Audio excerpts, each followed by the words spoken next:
Hello everyone, good morning. কেমন আছো সকলে? আশা করি অনেক ভালো আছো। আমি প্রিয়া মণ্ডল ফ্যামিলি ব্লগের পক্ষ থেকে তোমাদেরকে অনেক স্বাগত, অনেক ভালোবাসা। চলে এসেছি আরও একটি সুন্দর ব্লগ ভিডিও নিয়ে। দেখো সকাল সকাল রেডি হয়ে যাচ্ছি এখন। আজকে একটা জন্মদিন রয়েছে আর কি, সেখানেই নিমন্ত্রণ রয়েছে, সেখানে যাচ্ছি রেডি হয়ে। দেখো আমার গলার অবস্থা খুবই খারাপ, মাঝে মাঝে কথা বলতে বলতে দেখবে কথা আপনি মানে বলতে পারবো না আর কি। দুদিন তো কথাই বেরোচ্ছিল না, কিন্তু আজকে একটু হলেও বলতে পারছি আর কি। তাই আমার এতদিন ধরে ভিডিও দেওয়াও বন্ধ হয়ে গেছিলো। আজকে আর কি আমার ননদের মেয়ের জন্মদিন, মানে আমার কাকা শ্বশুরের নাত জন্মদিন। তো সেখানেই যাচ্ছি দেখো রেডি হয়ে, হাজব্যান্ড, ছেলে, আমি আর মা, পিসিমণিরা সবাই চলে গেছে আগে টোটোতে। দেখো দুদিকে একদম ধানের জমি রয়েছে আর মাঝখান দিয়ে রাস্তা, পাশের গ্রামেই আর কি। তো যাচ্ছি আমরা তিনজন মিলে। আমরা সকালে যাইনি, রান্নাবান্না মানে বাবুকে খাবার খাইয়ে বাড়িতে তারপরে আর কি আমরা যাচ্ছি। এটা অনেক দিন আগেকার ভিডিও, কিন্তু আমি অনেক দিন পর আর কি এডিট করে দিচ্ছি, কারণ শরীরের অবস্থা এতটা পরিমাণে খারাপ হয়ে গেছে আমার এবং আমার বাচ্চা, যেহেতু আমাদের ব্যাঙ্গালোর যাওয়ার আর একদিন বাকি রয়েছে।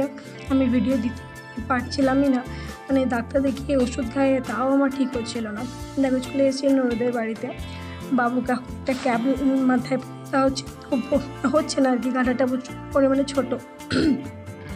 দেখো কথা বলতে বলতেও মানে গলাটা ধরে আসছে আর কি, বলে উঠতে পারছি না, মানে এতটাই অবস্থা খারাপ। আর এত কাশ, মানে কি বলবো, গলাটা পুরো ভেঙে গেছে, বসে গিয়েছে গলাটা, কথা বলতেও কষ্ট হচ্ছে।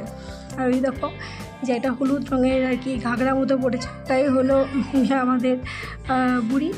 ওই একটা আর কি, ওরই আর কি জন্মদিন। কেক কাটার টাইমে কীভাবে কান্নাকাটি করছে দেখো, একটুখানি আর কি কান্না এখন বন্ধ হয়েছে। দেখো আবার একটু আবার কান্না আর কি শুরু করে দেবে। ও এত মানে লোকজন দেখেছে তো, তার কারণে আরও হয়তো ভয় পেয়ে গেছে, তার জন্য বেশি কান্নাকাটি করছে। আর ওটা হলো ওর দাদা, ওর জেঠুর ছেলে, আর ওটা জেঠিমা। আর যেটা পিঙ্ক কালারের যেটা শাড়ি পরেছে এটা আমার ননদ আর কি, বাবুর মা। আর হ্যাঁ, আর প্রচুর তো লোকজনও হয়েছিল।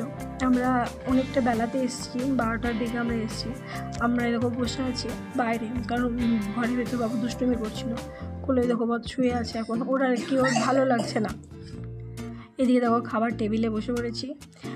আর আমরা খাবার দাবার খেয়ে বাড়িও চলে এসেছিলাম। তারপর আমি ভিডিও করিনি।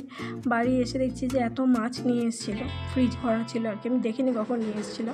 তাই মাছগুলো আর কি এতক্ষণ ভেজে রেখে দিচ্ছি। তো বললো যে না, রাতেরবেলায় রান্না করো মাছ, কী বলে, পটল আলু দিয়ে আর কি, চিংড়ি মাছ দিয়ে। তাই পটলটাকে ভালো করে ভেজে নিচ্ছি, তারপরে আলু তো ভাজবই, কষবো।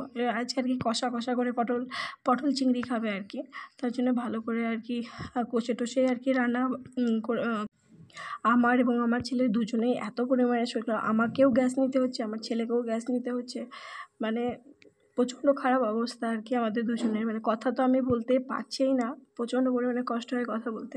অতিরিক্ত কাশি আমার ছেলে দুজনেরই আর কি, ঠান্ডা লাগা জ্বর দুজনেরই, উঠতেই তো পারছিলাম না। যাই হোক, ভিডিওটা কেমন লাগলো অবশ্যই জানিও। নতুন কোনো বন্ধু থাকলে সাবস্ক্রাইব করে দিও। বাই।